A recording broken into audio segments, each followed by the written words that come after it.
Aleluia, graça e paz, amada igreja, amém?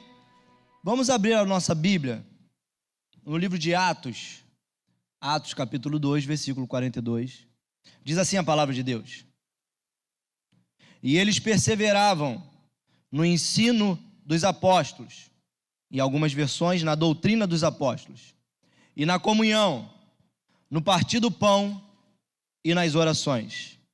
Até esse ponto, feche teus olhos, vamos orar. Senhor nosso Deus e nosso Pai, irmãos, para quem me conhece, eu costumo falar aqui sempre, e eu acredito que invariavelmente falarei isso. Eu tenho um grande sonho. Estava compartilhando com o pastor Simbal mais uma vez essa semana, e a gente discutindo. Eu não consigo ligar para o pastor Simbal e falar menos de 42 minutos com ele. Tem vezes que eu até quero ligar para ele, mas quando eu não tenho, pelo menos 40 minutos eu nem ligo. E aí eu liguei para ele, ele me liga para falar de uma coisa, a gente daqui a pouco vai para a teologia e começa a discutir questões. E mais uma vez essa semana a gente discutiu a questão sobre esse meu sonho, que é o sonho dele também, que é o sonho de todo cristão que ama a Cristo e ama as pessoas. A gente tem um sonho de ver a nossa cidade transformada. A gente tem um sonho de... Ele até citava algumas cidades, né? Que ele gosta, eu também citei algumas. E essa semana eu conversei com ele assim, meio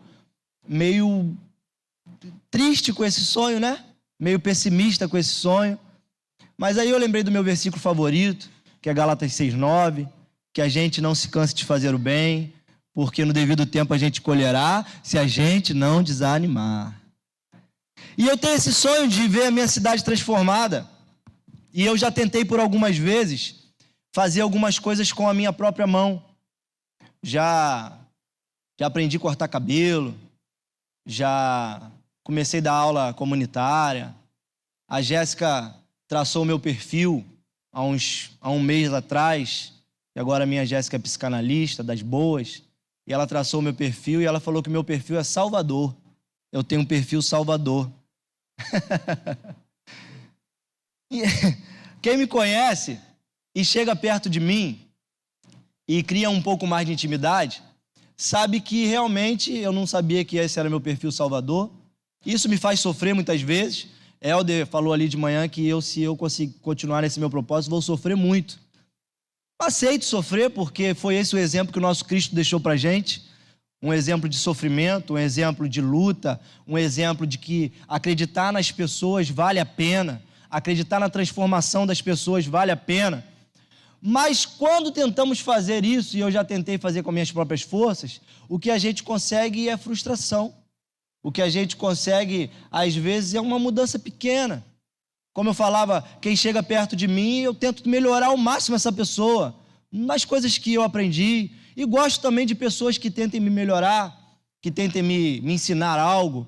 Algumas vezes eu chego perto no trabalho para alguém mais velho e falo assim: cara, senta aí, já fiz isso várias vezes, me ensina algo. Aí a pessoa fica meio sem entender, assim, como te ensinar algo? Cara, você tem 55 anos, você tem 70 anos, me ensina algo. Aí eu fico triste às vezes quando as pessoas não conseguem me ensinar, essas pessoas que, né, eu vejo como poderia me ensinar alguma coisa. E toda vez que alguém chega perto de mim e começa a conversar, eu tento passar alguma coisa boa para essas pessoas. Quem me conhece, quem convive comigo sabe disso. Betão até conhece até minhas expressões, né, Betão? Hoje de manhã ali, o Betão tá meio intelectual esses dias, pastor Simbal. Teve um dia que eu me estressei, essa semana aí eu me estressei em uma situação, ele me mandou um áudio, falou: rapaz, aqui, assim, tal. Aí eu falei: Betão, tu tá... né? Mas eu entendi que só é possível essa mudança, de fato, através do Evangelho. O Evangelho, ele tem o poder, de fato, de mudar as situações. O Evangelho, que é o poder de Deus, ao qual Paulo fala que ele não se envergonhava, porque era o poder de Deus e é o poder de Deus para a salvação de todo aquele que nele crê, é a única coisa que pode mudar de fato o ser humano, é a única coisa. O Evangelho é o que transforma o homem. E eu citei aqui na outra vez que não é a igreja em si que transforma o homem. Não é você em si que transforma a outra pessoa. Não é o fato de ela estar presente ou não num lugar que transforma, mas o poder do Evangelho transforma. O poder do Evangelho de Cristo transforma as pessoas. E esse capítulo 2 aqui de Atos, ele é conhecido como o capítulo do poder de Deus. A descida do poder sobre as pessoas. E a gente sabe que muitas pessoas que têm poder usam ele de uma forma equivocada. E às vezes até a gente também gosta de um certo poder em certos lugares, em certos momentos.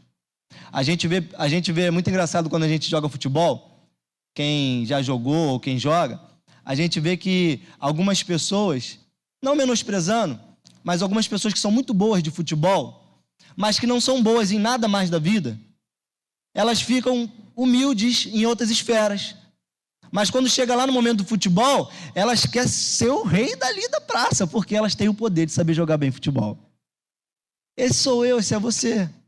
Quando a gente, sem Cristo, sem a transformação do Evangelho, temos um certo poder, a gente gosta de mostrar o nosso poder. A Belinha hoje está com 3 amiguinhas aqui. E diante dessas amigas ela tem um poder. Ela conhece a igreja, então ela estava toda mostrada com o poder que ela tem. Ali, mostrou, foi aqui, pediu para beber água. Esses somos nós, irmãos, sem o Evangelho. Mas esse capítulo aqui, que é conhecido como capítulo do poder, ele é o capítulo que a gente vê que teve uma efusão de poder sobre a vida das pessoas. Os discípulos estavam aqui reunidos, Jesus tinha partido, acredito que eles estavam muito tristes por Jesus ter partido. Uma grande figura, um grande amigo, um grande mestre, uma grande pessoa, Jesus Cristo, estava presente com eles. E esse cara, ele parte, ele morre, ressuscita, mas ele parte. E ele deixa uma missão para eles. E aqui vale uma primeira reflexão da noite.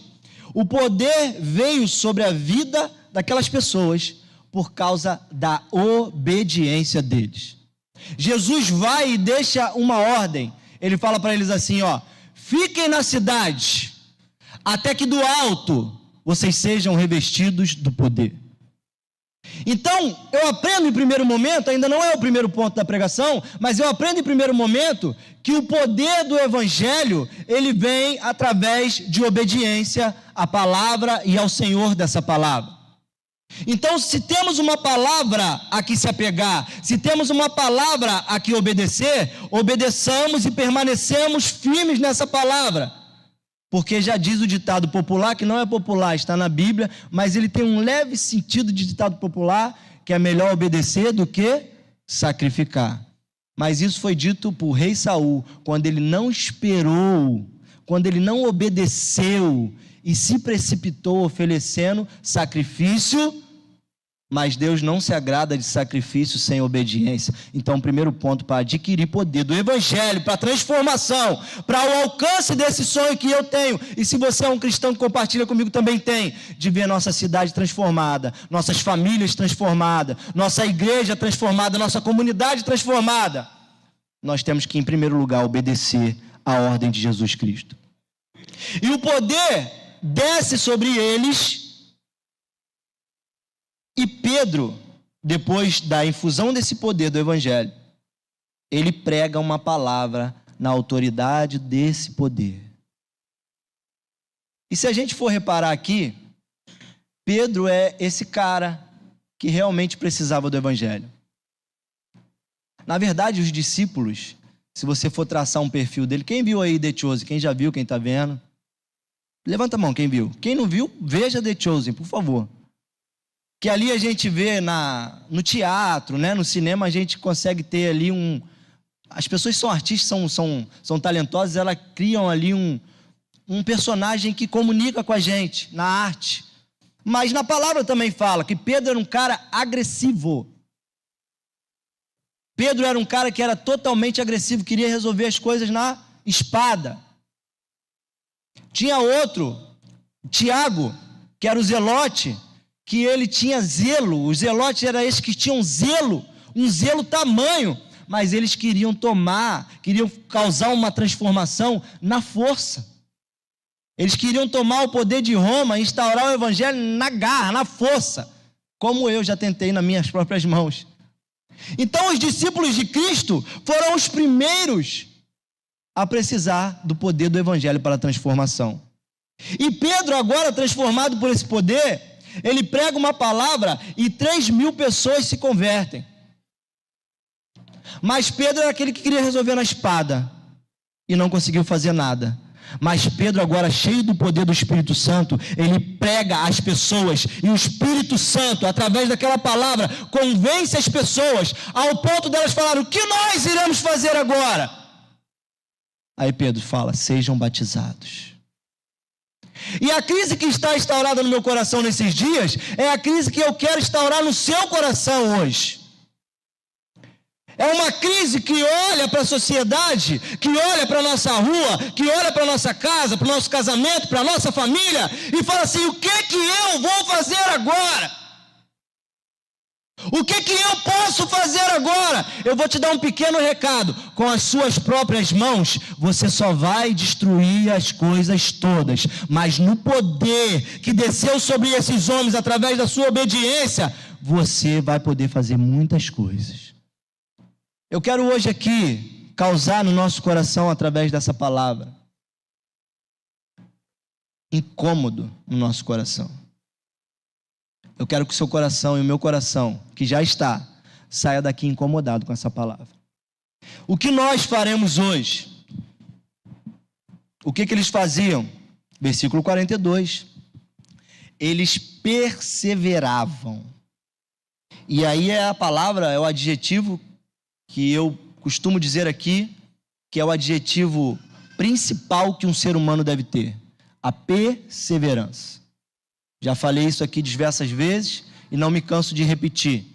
Uma vez, escutando um grande pregador, ele falou que fez uma pregação, repetiu uma pregação, ele falou que nunca tinha feito aquilo, ele repetiu uma pregação, e a irmã, assim como a Maria anota as pregações ali, ela bota data. Quando eu preguei sobre Daniel outro dia, ela falou assim: você já pregou sobre Daniel? Não foi a mesma pregação, né, Maria? Foi outra pregação, mas sobre Daniel. Aí ela falou: você pregou essa pregação sobre Daniel, não essa, mas uma pregação sobre Daniel no dia 2019, Maria? 2019. Aí essa irmã chegou para o pregador e falou assim: pastor, o senhor já pregou essa pregação, não já? Aí ele falou assim: já. É, porque eu anotei essa pregação, o senhor pregou essa pregação. Pastor, por que o senhor repete pregação? Aí ele falou assim: porque o povo repete pecado. Aí ele falou assim: quando o povo parar de repetir o pecado, eu paro de repetir a pregação. Não é o nosso caso, que você não está repetindo o pecado, mas não vale, não é demais ressaltar que a perseverança, que a insistência é a maior qualidade do ser humano. Se for fazendo mal, causa mal, mas se for fazendo bem, causa o bem. E aí é comum, agora está chegando o verão, né? Glória a Deus, Jaqueline, eu também falo glória a Deus. Eu falei assim uma vez: cara, a Smart Fit é muito barata, pela estrutura que ela oferece. Quem malha lá, quem já entrou lá sabe. Ela é muito barata pela estrutura que ela oferece. Ela é quase o mesmo preço de todas as academias de queimados e ela oferece 4, 5 vezes mais do que qualquer academia de queimados oferece. Como é que ela consegue se sustentar com esse preço barato? Ali o aluguel deve ser caríssimo, a conta de luz deve ser caríssima. Como é que ela consegue se sustentar? E eu conversando com o professor de lá, ele falou assim: sabe como é que ela consegue se sustentar? Porque quando eu perguntei para ele, tinha 4.000 alunos cadastrados, pagantes, e a frequência da academia era em torno de 1.500 a 2.000 alunos. Tá, Bruno, aonde você quer chegar com isso? Porque 4.000 alunos deram entrada para treinar, malhar, que eu não gosto também desse negócio de treinar. Para mim, quem treina é atleta. A gente malha mesmo, né? Eu treinei hoje. Treinou nada, vai disputar qualquer modalidade. Eu malhei, para mim é malhar. Né? Os raiz antigos é malhar, os Nutella hoje são treinar. Cristiano Ronaldo treina, né? A gente malha. Enfim, não quero entrar nessa discussão, que tem um profissional de educação física aqui me olhando, vão ter mais na internet. Para mim é malhar. Mas o fato é que 4.000 pessoas, deve ter aumentado, deram início a um processo, mas apenas 1.500 foram suficientes para se manter perseverantes no processo. Então, o que vale não é se matricular. Né, Diego? Se matriculou já? Não, ainda não? A Vânia, cadê a Vânia? A Vânia tá ficando fininha, tá? O importante não é se matricular. O importante é perseverar. As faculdades, o índice de entrada é gigantesco. Conheço pessoas que se matricularam em 2 cursos ao mesmo tempo. Um grande amigo meu se matriculou em 2 cursos. O cara não estava fazendo nenhuma faculdade. Aí eu falei, cara, por que você não faz essa? Aí ele, beleza, vou fazer. Foi lá e se matriculou em 2. É difícil já se formar em uma. O cara se matriculou em 2. Provavelmente não vai conseguir, porque uma já é difícil. Mas essa característica que eles estavam fazendo aqui, está na palavra, ó. E eles perseveravam. Mas eles perseveravam em quê? Na academia? Eles perseveravam em quê? Na faculdade? Não. Eles perseveravam, em primeiro lugar, na doutrina dos apóstolos. Eles perseveravam no ensino dos apóstolos. Eles perseveravam na palavra de Deus. A cada dia, a cada momento, a cada era, a gente estava conversando hoje sobre louvores. As musicalidades, elas vão mudando, os gostos. Pastor Simbal chegou ali escutando clássicos melodia, né? Quem escuta aqui clássicos melodia? Adora? Eu também gosto de umas músicas antigas. Mas se você pegar os clássicos melodia e comparar com as músicas seculares da mesma época, você vai ver que a sonoridade é muito parecida. Muito parecida. Então, a cada momento, a cada época, a cada período, o que o evangelho produz, o inimigo tenta produzir igualzinho para nos ludibriar. Quando Moisés foi visitar Faraó, ele falou assim, ó, quando você joga a serpente, que aí eles vão acreditar.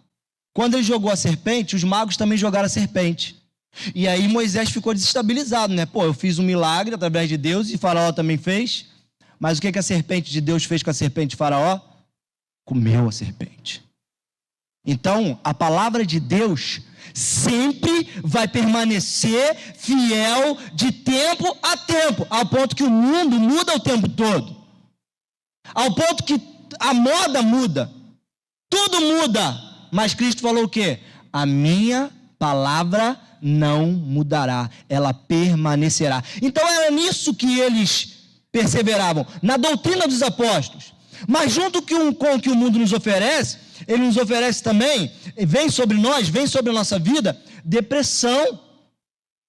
Mas a palavra de Deus afirma que a alegria do Senhor é a nossa força. O mundo também tenta botar sobre nós medo, mas o verdadeiro amor de Deus lança fora todo medo.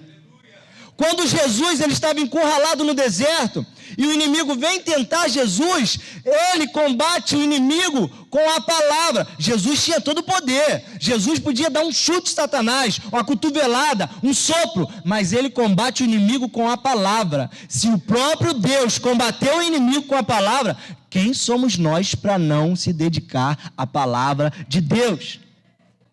A palavra permanece para sempre. O salmista vai dizer, lâmpada para os meus pés é a tua palavra e luz para os meus caminhos. Mas temos um problema no Brasil. No Brasil nós não somos leitores. Eu fui pesquisar o índice de leitores no Brasil. Bia, que a Bia gosta muito de ler, né? Eu também aprendi muito com a Bia esses tempos atrás. 52% dos brasileiros leem. 48% não leem. Mas desses 52% que leem, Bia, conta-se quem leu a metade de um livro em um ano. Quem leu a metade de um livro em um ano está dentro desses 52%. Então nós temos um grande problema. Porque eles perseveravam na doutrina, porque eles tinham tido contato com os apóstolos. Quem teve contato com os apóstolos aqui? O único contato que a gente pode ter com os apóstolos, com Cristo, com os ensinamentos de Cristo, é lendo a sua palavra. Mas quando eu falo, nesse meu processo de tentar melhorar as pessoas, quando eu lanço uma proposta sobre ler, As pessoas, algumas riem da minha cara. Que lê, cara? Que lê, cara? Tem vídeo no YouTube hoje. Mas quantos tem a Bíblia? Quantos tem a Bíblia de papel? Tem gente que não está tendo coragem de dar dinheiro na Bíblia, comprar a Bíblia. Tem gente que não tem coragem de comprar um livro. Eles perseveravam na doutrina dos apóstolos. Eles perseveravam na palavra de Deus. Mas eles não perseveravam apenas na doutrina. Eles perseveravam naquilo que o nosso congresso vai dizer aqui, na comunhão. Eles perseveravam, aponta para estar junto, aponta para unidade. O salmista vai dizer o seguinte, no Salmo 133.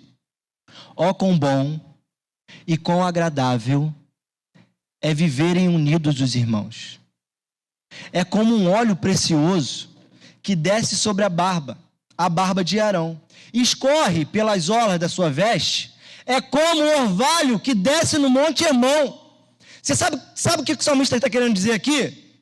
Que quando o sacerdote era consagrado ao serviço santo, descia-se um óleo sobre o corpo dele, escorria pela cabeça, pela barba, e aquele era um ato de consagração. Então o salmista está dizendo aqui que estar unidos é igual a um ato de consagração. Estar unidos é igual a um ato de se consagrar a Deus. Estamos perdendo por dois motivos: em se consagrar a Deus por consagrações normais e em querer parar de visitar a comunhão dos santos, porque a comunhão dos santos, segundo o salmista, é tão importante quanto a consagração de um sacerdote. É como um óleo precioso sobre nossa cabeça, é como um óleo de autoridade sobre nossa cabeça, é como algo que dá legitimidade para o que fazemos naquilo que acreditamos. E ele não para por aí, ele fala que é sobre como um orvalho que desce sobre o Monte Hermon. O orvalho que desce sobre o Monte Hermon, ele traz vida, e traz vida àquela relva, aquela grama que está ali.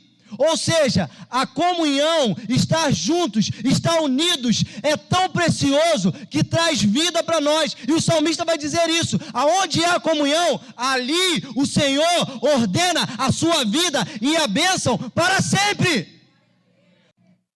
E às vezes não entendemos porque estamos sem vida. Às vezes não entendemos porque estamos passando luta.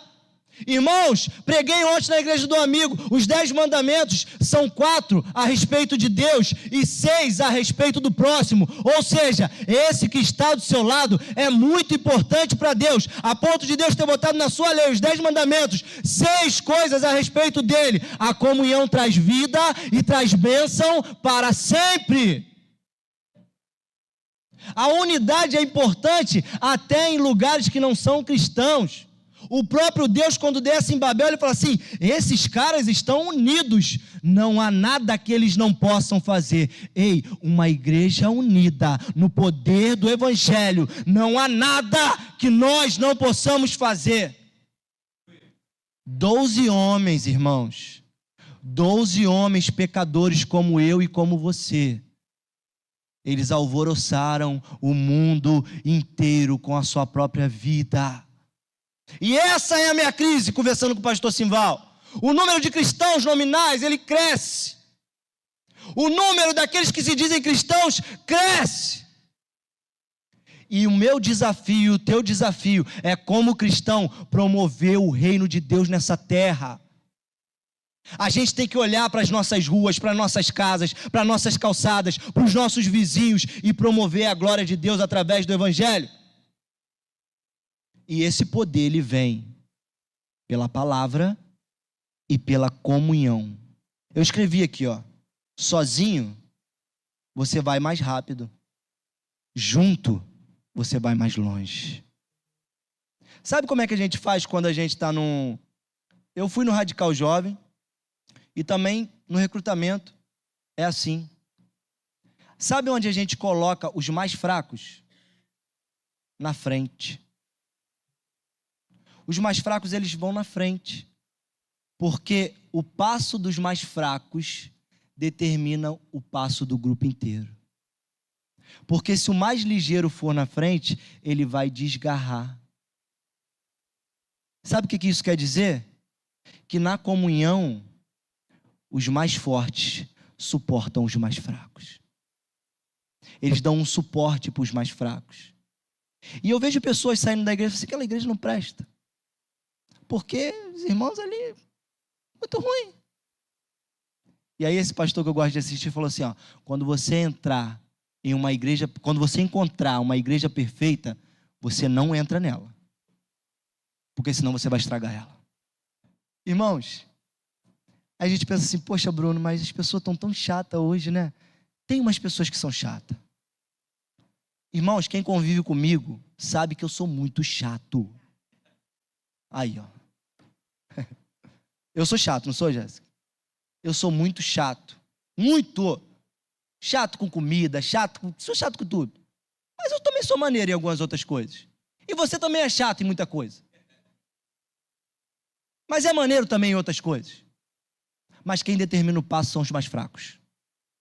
Porque sozinho, irmãos, eu acredito que eu poderia aí fazer um monte de coisa. Mas talvez eu ia cansar. Mas se você for junto comigo na transformação do evangelho nessa cidade, a gente vai mais longe nesse lugar e o poder de Deus vai transformar. Eu acredito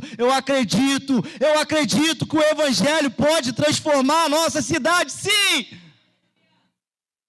Eu acredito que o evangelho transforma assassinos, eu acredito que o evangelho transforma mentirosos, eu acredito que o evangelho transforma adúlteros, eu acredito porque está no manual que a gente segue, e se eu não acreditar, eu não preciso nem mais vir aqui.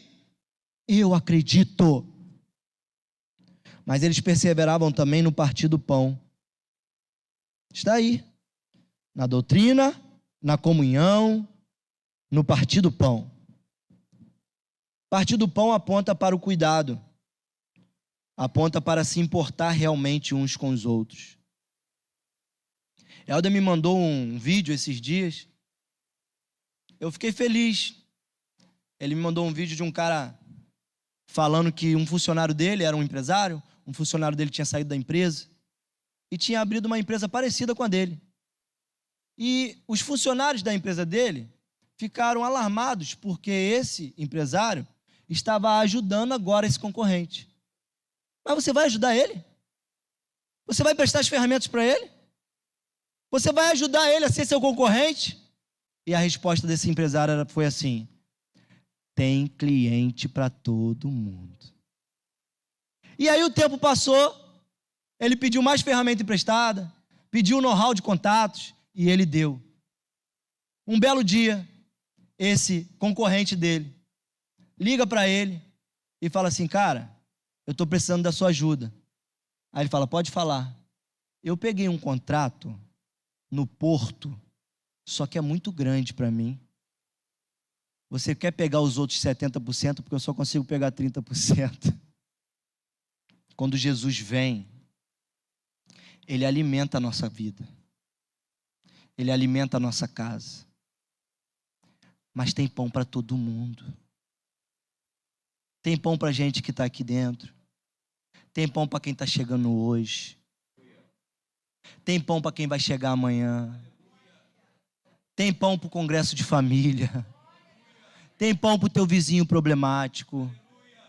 Tem pão para o meu vizinho lá da beira do rio, que eu vi ele jogando lixo, a filha dele jogando lixo. Eu falei para ele assim, falei para ela, uma menina tão bonita jogando lixo no rio. E a gente, tem tentado lá. E aí no outro dia o cara falou para mim, para eu atravessar o rio, que ele ia me amassar na pancada. Ele falou, se tu atravessar aqui, eu te amasso na pancada. E eu vou te falar, eu não tenho medo de militar não, pode vir você e teu irmão armado que eu pego os dois. Falei, ele não viu meu irmão não, né, Maria? Ele não viu não, né? Aí eu falei, não, cara, não vou atravessar aí não, ele atravessa aqui agora. Tem pão para ele também. Eles perseveram. Está vendo como é que é difícil perseverar? Está doendo na minha carne já há 2 anos. Essa semana você não sabe o encargo que Deus colocou na minha vida. Você pode perguntar à minha esposa depois. O encargo que está sobre mim para pregar essa palavra aqui para você. Mas eu estou pregando ela porque eu acredito na transformação através do Evangelho. Eu acredito que Deus pode, assim como esse dia de Pentecoste aconteceu aqui, eles ficaram esperando o poder descer, eles não desanimaram, eles esperaram, e o poder desceu, e quando o poder desceu, Pedro, numa só pregação, 3.000 almas foram convertidas. Eu acredito nisso, tem pão para todo mundo. E o próprio Jesus, quando em outro momento ele fala assim, o Pedro fala assim, não, Jesus, você não vai morrer. Pedro, quando tu te converteres, cuida dos teus irmãos. O extrato de alguém convertido é se importar com o seu irmão. Bruno, como eu sei que eu sou convertido? Em primeiro lugar, você ama Deus de todo o teu coração. Segundo lugar, a causa do próximo arde no teu coração, porque esses são os 2 mandamentos. Deus ardendo no teu coração e o próximo ardendo no seu coração. Quando tu te converteres, cuida dos teus irmãos. No partir do pão e nas orações. Nas orações aponta para a intimidade com o Pai, com o Filho e com o Espírito Santo. Ter intimidade com alguém te faz ficar parecido com aquele alguém. Ter intimidade com alguém te faz pegar trejeitos daquele alguém. O nosso Deus, Ele largou a sua glória. Ele largou, eu não quero nem ruas de ouro em Queimados, eu quero só ruas limpas e gente que para de jogar lixo no rio. Eu acredito que alguém convertido não joga lixo no rio. Ah, Léo, eu vou te pegar, Léo, eu vou te pegar. E você não vai me amassar não, mas o Espírito Santo vai te amassar. Vai. O Espírito Santo quer amassar a gente nos nossos quereres, nos nossos prazeres, nas nossas vontades, nos nossos mundinhos. Ele quer pegar a gente por dentro e amassar a gente, para a gente ter intimidade com Ele, e através dessa intimidade, a gente sair com o cheiro dEle, a gente sair com a imagem dEle, a gente sair com a semelhança dEle. Ah, Bruno, só Jesus deu a outra cara e a outra face. Não, irmãos, você, quando alguém te insulta, você tem a oportunidade de insultar também. Mas quando você não insulta, você está dando a outra face para essa pessoa.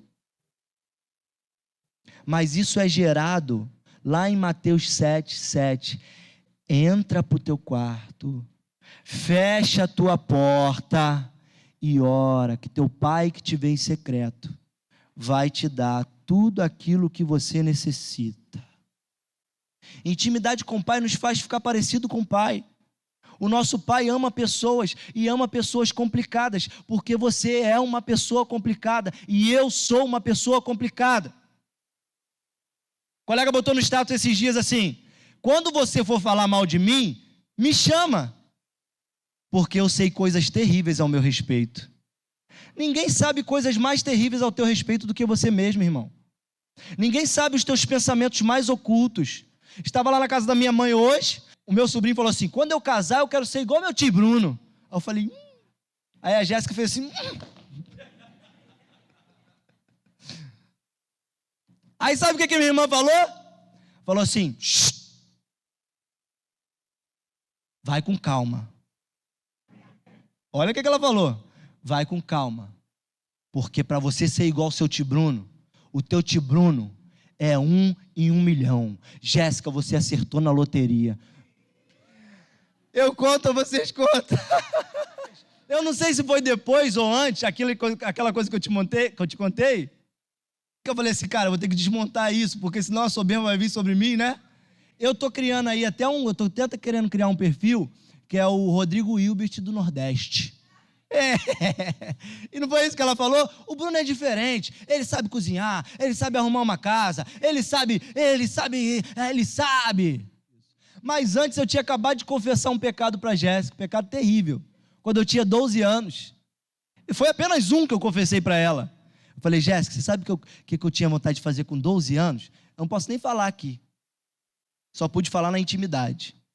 E falei só para ela baixinho. Ela falou, sério, você pensava isso? Eu pensava e eu queria. Sério? Falei, sério. Eu sei coisas terríveis sobre mim. E você também sabe coisas terríveis sobre você. Sabe qual é o mais impressionante disso? Que Deus sabe coisas terríveis sobre você também. Mas Ele pega elas todas e joga no mar do esquecimento. O inimigo tenta pegar o teu pecado para você, para te impossibilitar de fazer a obra de Deus. Ele tenta pegar teu pecado e esfregar na tua cara.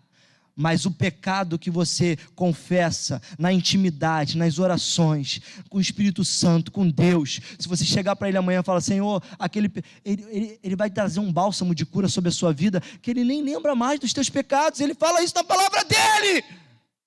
Dos teus pecados eu nem lembro mais. Nas orações, não há mudança sem oração, meu irmão. Não há transformação sem oração. Não há evangelho sem oração. Dois grandes personagens, como eu citei aqui. O que mais mexe comigo é Neemias, preguei aqui em umas quartas passadas. Daniel também mexe comigo. E o extrato desses homens é que eles se importavam com pessoas, eles tinham a palavra de Deus sobre a vida deles, eles se importavam com a causa de Cristo, que nem tinha Cristo ainda, mas já tinha Cristo, e isso é um mistério, sempre teve Cristo. E Neemias e Daniel oravam.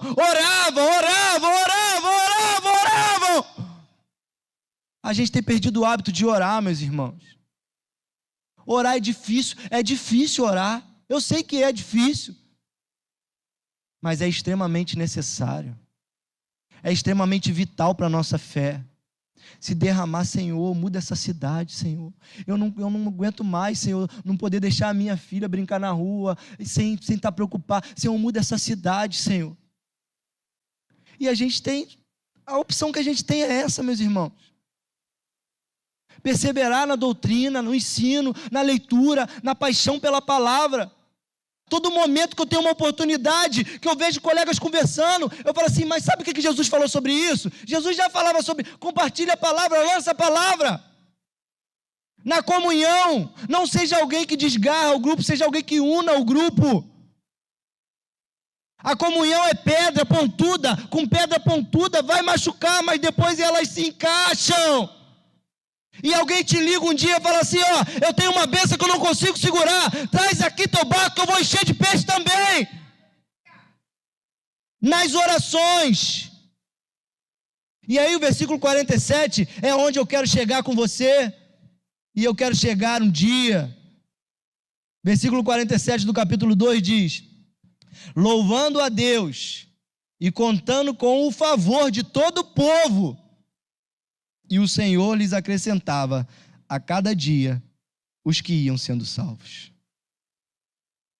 Irmãos, eu tenho uma igrejinha que abriu lá perto de casa, uma lojinha, e tem uma lá perto da casa do Diego também, que eles botam o som para fora e botam muito alto, irmãos. Aqui está dizendo que o jeito que eles viviam contava com o favor de todo o povo. A gente não foi levantado para causar raiva nos outros, não. A gente foi levantado com sabedoria para transformar a nossa geração. E eu quero te convidar para sonhar junto comigo. Eu quero que o Espírito Santo te incomode hoje, amanhã, no congresso. Eu quero que eu estou vivendo de verdade uma agonia sobre esse tema. E eu quero que Deus transfira a minha agonia para você agora. Recebe aí a agonia agora. A agonia que Jesus Cristo teve. Bruno, está querendo se comparar com Jesus? Não, eu quero segui-lo, não se comparar com ele. De ver o mal crescendo. De ver as pessoas se perdendo. De ver pessoas, como diz ele, eles são como ovelhas que não tem pastor. Todas aquelas pessoas que estão lá fora, elas são ovelhas. E você pode ser o pastor delas para a honra e glória do Senhor Jesus Cristo. Então eu quero sonhar com você, com pessoas, famílias, bairros e cidades. Eu quero que a gente, através dessa palavra, através do que o Espírito Santo vai fazer a partir de hoje no nosso coração. Já tem feito no coração de alguns. Irmã Edna deu um testemunho maravilhoso aqui, de perseverança, de oração. 20 anos orando para que uma vizinha pudesse aceitar o abraço dela. É sobre isso que eu estou falando. E aí você pode perguntar assim: Bruno, mas eu não tenho habilidade nenhuma, não sei fazer nada. Sabe sim. Você sabe convidar alguém. Você sabe fazer o que pela misericórdia de Deus eu fiz hoje.